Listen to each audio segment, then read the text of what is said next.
kung ano yung magiging first reaction nila, kung makikilala pa ba nila yung isa't isa, kasi sila yung magkasunod, diba? And si Nico tsaka si Lumi, para po silang magkapatid. Yung Lumi na picky eater, kasi si Nico picky eater. Basta halos yung nakikita ko kay Lumi, yun yung kuya Nico niya. Sinabanggit ko nga kay Lani. Hindi sila nagkita nung pumunta ako doon kina Lani is because saglit lang din naman ako ang si Lumi nagnap nung mga panahon na yun. So ngayon magkikita na sila. Back to, bumalik na yung aking travel buddy mama, gala mama, ang kalaro ni Lumi, si kuya Nico niya. So let's see kung ano yung magiging reaction nila pag nagkita na silang dalawa. Kaya it's been a really long time. And then at the same time, may pupuntahan ako. Punta ako ng TE. Kailangan ko mag-report doon. Mamaya i-share ko po sa inyo kung ano yung klaseng reporting yung kailangan kong gawin doon. Share ko sa inyo para magkaroon din kayo ng idea sa mga bago pa lang dito sa Finland. At para basta para magkaroon kayo ng idea dito sa Finland kung paano nga ba. Share natin yan kasi dito naman is, ang ating vlog naman is about lifestyle. At the same time, nag-share din tayo ng mga experiences natin dito para in the near future kapag meron tayong mga bagong kababayan dito magkaroon sila ng idea through our channel, through our vlogs, ganon.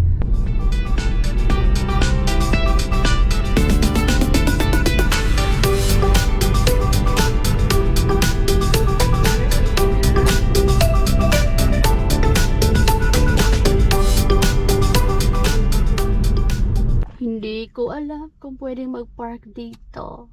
Wala kasing space doon. Doon usually si Marsky nagpa-park. Pero nakita ko ang sasakyan ni Marsky at dito siya nag-park. Hindi naman siya basta-basta magpa-park kung alam niyang may bayad or magkaka-penalty siya. Hindi pa ako makalabas-labas kasi may sasakyan pa. So dito tayo mga made. Ayan yung sasakyan ni Marsky. Yan yung sasakyan ni Marsky. Sobrang dikit, 'di ba? Okay lang 'yan kasi hindi pa naman siya lalabas I mean, hindi pa naman siya aalis, kaya okay lang na masyadong dikit. Sana nga, wala naman nakalagay, wala namang sign. So I think okay lang. Kunin ko muna yung stroller ni Lumi.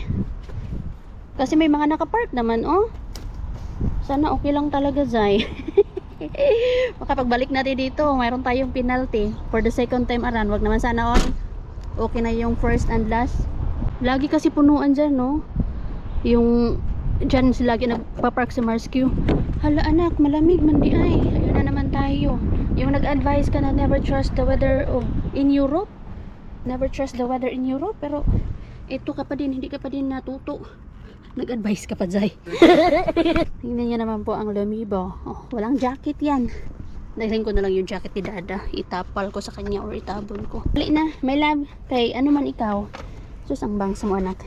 Late man tayo nagising, so maglalaro ikaw sa playground with Kuya Nico.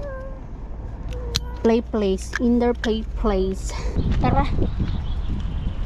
Okay lang naman siguro yan. Wala namang nakaharang. Bakit ang dumi na sasakyan ni Mister? May mga iti-iti man. May mga iti-iti ng ibon. Perfect naman yung pagka-park natin, Zay. Doon tayo punta sa playground. Sa loob. Ang inahan. Hindi pwedeng lagi nasa bahay lang kaya may anak na. Ganito kahirap yung mga bato-bato doon sa Sweden, Mas malala pa nga yun doon Kaya medyo mahirap magtulak ng stroller. Doon tayo anak. Ay maganda sana doon anak, Ay dito na lang tayo. Dito tayo daan. Green na. Greenery na, Wow. This is the Sibelius Park in front of Pasati. Nakabuhay talaga ng dugo pag greenery, no? Wow, beautiful. Sarap na mag picture taking. Nice. Alagang-alaga nila to dito. Lahat ng mga parks binibiligan pa nila yan. Tapos kinakat, diba? I love the cutting of the grass.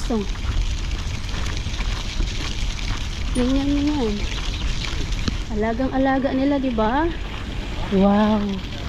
Tingnan niyo po yung pagkakat ng grass, pantay na pantay. Nice. Love it. Yan, nililinis pa. Kailangan talaga walang dumi. Pag summer, ganito kadami to. Diba? Ang ganda. Nice. Yay, maganda dyan, oh. Tapos magtatanim na yun sila ng flowers doon. Diyos ko Lord, nilamig ako. Nilamig ang puday ni Inderby. Hi, baby. Cute baby, oh. In front of Pasati. Yan lang yung Pasati. Nandun na si Lumi. Wala pa yung kuya Nico niya, tsaka tita ng Milano. Happy place na mga kids playground. Nakikipaglaro yung bata. Kaso hindi sila nagsasalita kasi ibang lahi yun. At least nakipaglaro kayo ngayon, no? Good job. Bye. Lumi, Kuya Nico. Lumi. Ayan, Kuya Nico. Meron. Look, Kuya Nico. Uy. Itsura ni Lumi. Kuya Nico. Remember Kuya Nico? Hi.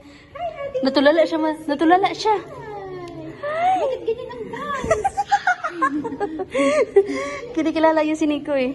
Ay, kamasisipin na yun. Sino yun? Nagkamali ako ng gupit, kaya ganyan yung bangs niya. Kaya ano, hindi magre-reklamo yan. Oo nga. Explain ko na lang someday. It's part of growing up. Wow! Hello! Excuse me. Alam na niya pala. Hi, Kuya Nico! Uy! Aba!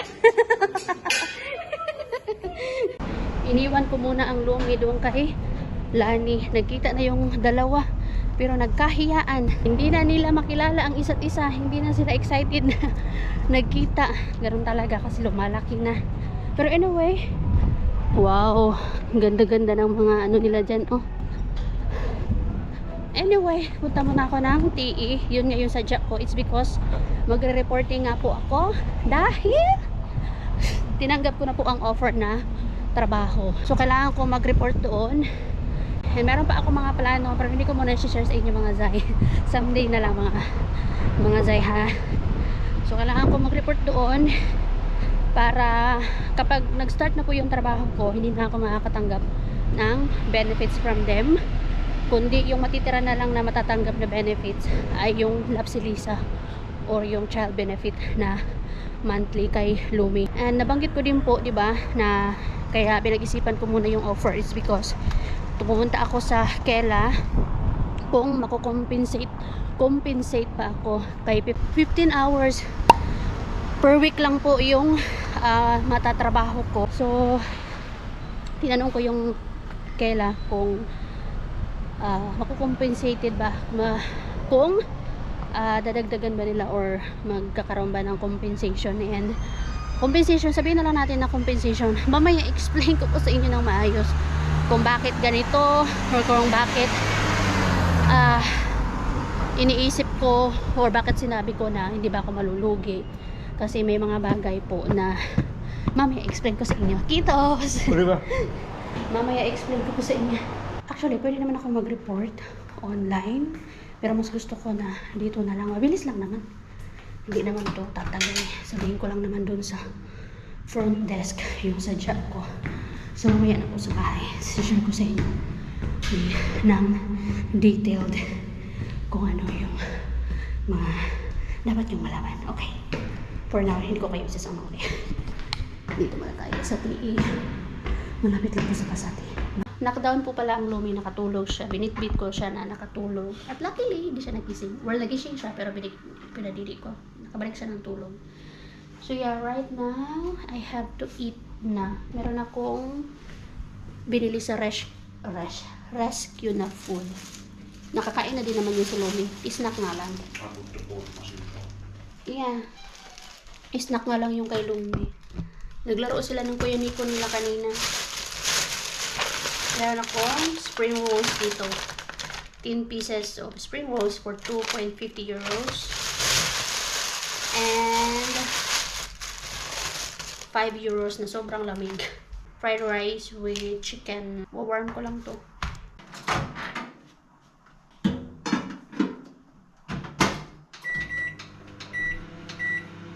Gising na yung presensya namin. Pinapakain ni Dada. At ngayon ako ilalayas na. Maglalagay na talaga ako ng aminoxia. Hindi na kailangan ng mga commercials na to. Yung parang ganyan, oh. Para nang walang masyadong bibit-bitin pagbaba. Hirap ng maraming kailangan itapon. Nagsisegregate kasi kami, kaya every time na bumababa kami, kailangan meron kami itapon.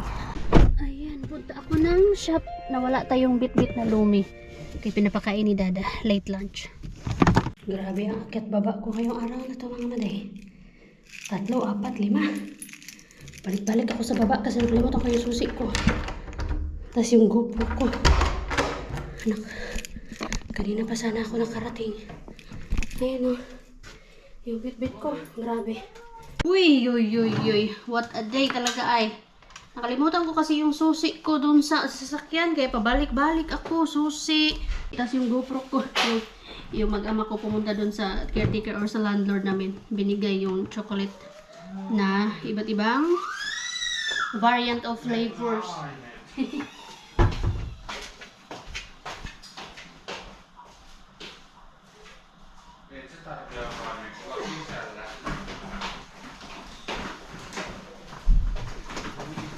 Ay, andito din pala yung mga bit-bit natin na napakabigat. Natawa ko kay Lumi dito.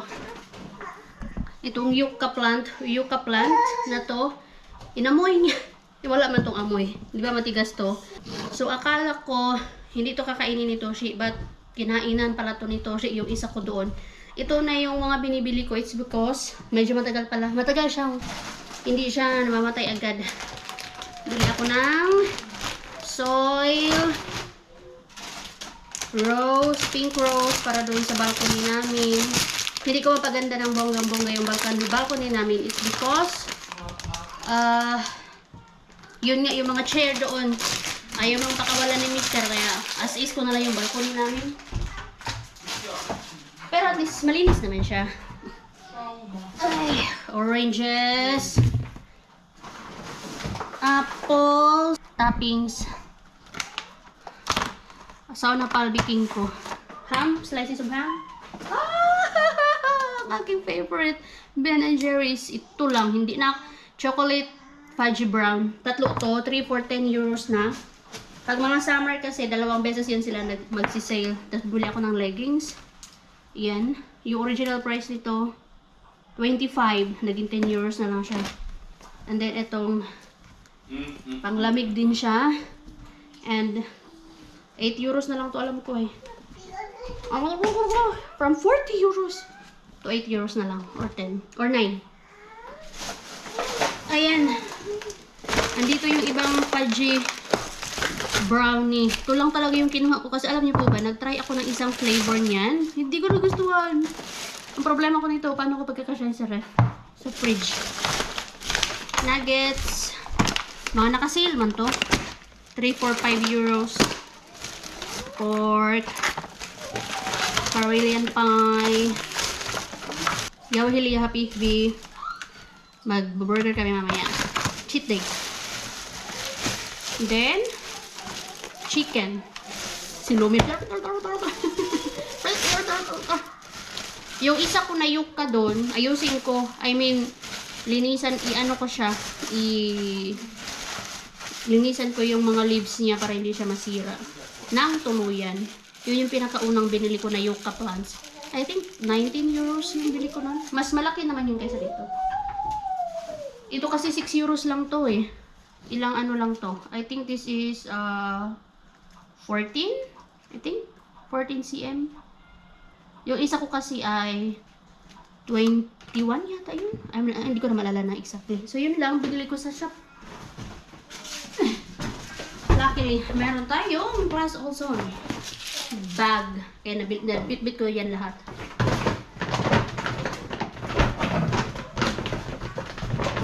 Did you eat it all, Izzy? Ja. Okay ba?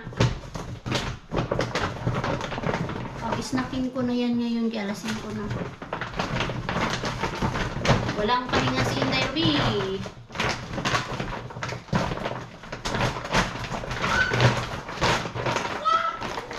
Ang ingay nito, si ay Lumi.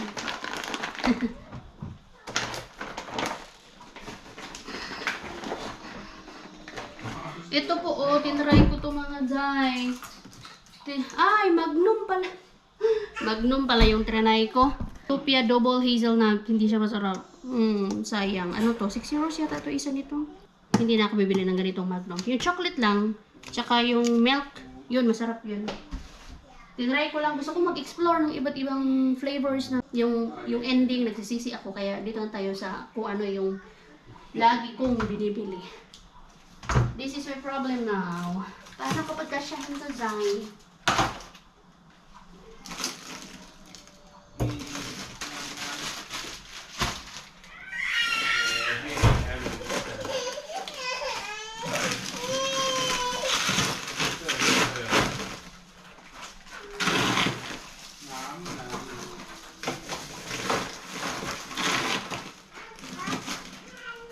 Problema ko to ngayon. Hindi ko mapagkasya to.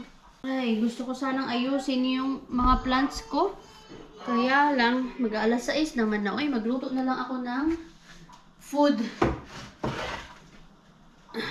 Luto ako ng tinolang manok ulit para may sabaw ang lumibo. Kay, since dumating kami or umalis kami papunta ng Sweden, puro finished food yung kinakain niya. Yung nasa jar lang po ha, hindi ko pa siya napakain ng rice or anything na food natin. So ngayon, magluluto ako ng Filipino food. Lagyan ko ng spinach kasi wala akong chayote or sayote.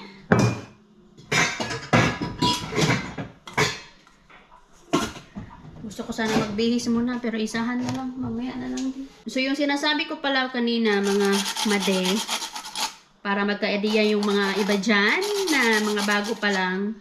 So yung sinasabi ko po kanina is, di ba nabanggit ko po dito na baka malugi ako kapag tinanggap ko yung part-time job na yon. So for example, sabihin ko na lang na yung natatanggap ko kasi na benefits ay, sabihin na natin 600 siya. Monthly po yun. Without tax na po yun ha.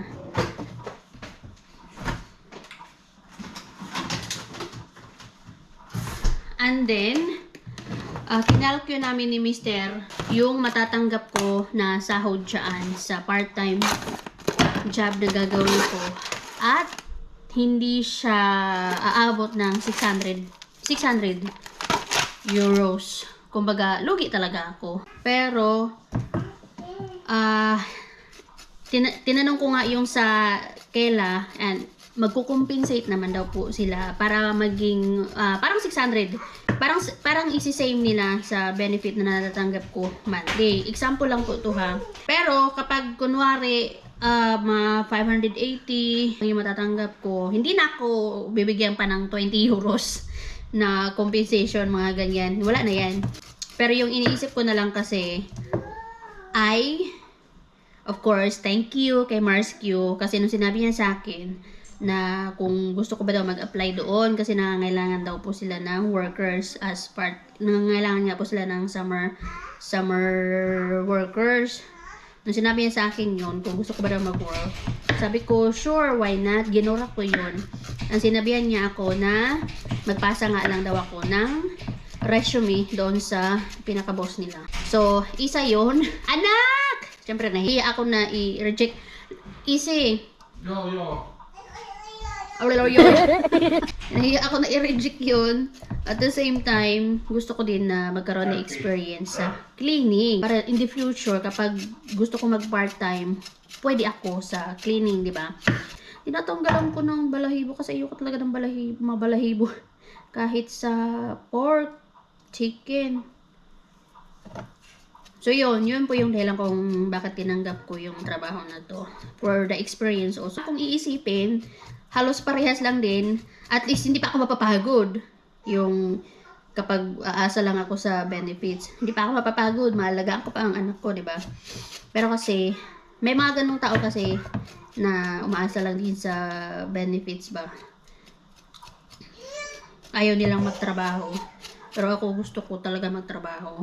Kahit ano pa yan, tatrabahuin ko. As long as magbe-benefits din ako. As long as makikinabang din ako. Di ako sanay kasi na palamunin eh. Alam mo yung hindi mo natutulungan yung asawa mo. Feeling ko, napaka-useless ko. Daldal din ako ito. Narinig niyo po yun.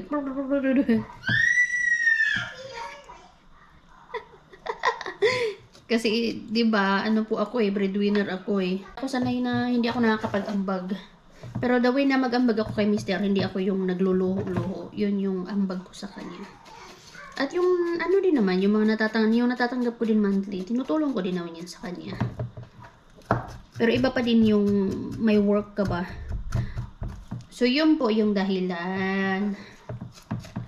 Kaya gora-gora ako nito. At hindi ko pa alam kung ilang oras siya everyday. Hindi ko din alam kung everyday din may work ako. Kasi nga po, kasi yung minimum na hours per week ay 15 hours lang siya. At hindi ko alam kung lalagpas pa yun. Pero sana lumagpas. Kasi pag 400 lang yung matanggap ko monthly, luging-lugi talaga. Bawasan pa yung 400 sa mga ano. Pero anyway, yun nga, luging-lugi, but it's okay as long as meron akong experience sa meron akong mailagay pa sa aking resume na ibang work. 'Di ba? Mindset lang. Alam nyo, yung ang hirap naman talaga manirahan, hindi lang dito lang sa Finland na, sa buong mundo naman talaga. Kailangan mo talaga mag-strive hard para mabuhay. Kailangan mag-work. Pero, dahil nga mahirap na yung buhay, kailangan for us to para maging magaan din yung buhay natin, dapat magkaroon tayo ng positive outlook in life para hindi na siya maging challenging pa. Kumbaga, mas magiging magaan yung buhay. At least, mabawas-bawasan, di ba? Mabigat na nga eh. Kailangan mo pa bang maging negatibo sa buhay? Dapat pag-aanin natin, tulungan natin yung sarili natin para maging magaan yung buhay. Kasi kung mahirap na nga yung buhay, mag-iisip ka pa na, ang hirap, ganito, ganyan. Mahirap na nga. Huwag na nating isipin natin, magkaroon tayo ng positive outlook in life. At dapat mag-start yun sa sarili natin, hindi yung sa ibang tao mag-start. Ako kasi talagang, lagi akong positibo sa lahat ng bagay. Kaya, nagiging magaan yung iba. Yung ibang mga mahirap, yung mga challenges in life na mga mahirap, nagiging magaan siya. At nakakapag-focus ka, diba?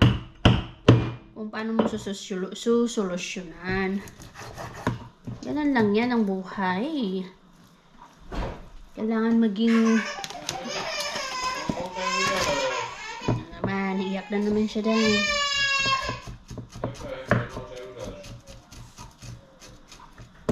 Ano ba to? Bakit ito yung napili ko? Sumbong na naman yung anak ko dito sa akin. Kasi natumba siya. Anak ko, wag na lang naisaling itong ano, balat. Nagsumbong na naman na anak. What happened? So anyway, ayusin ko muna to. Magluto muna ako mga dyan, ha?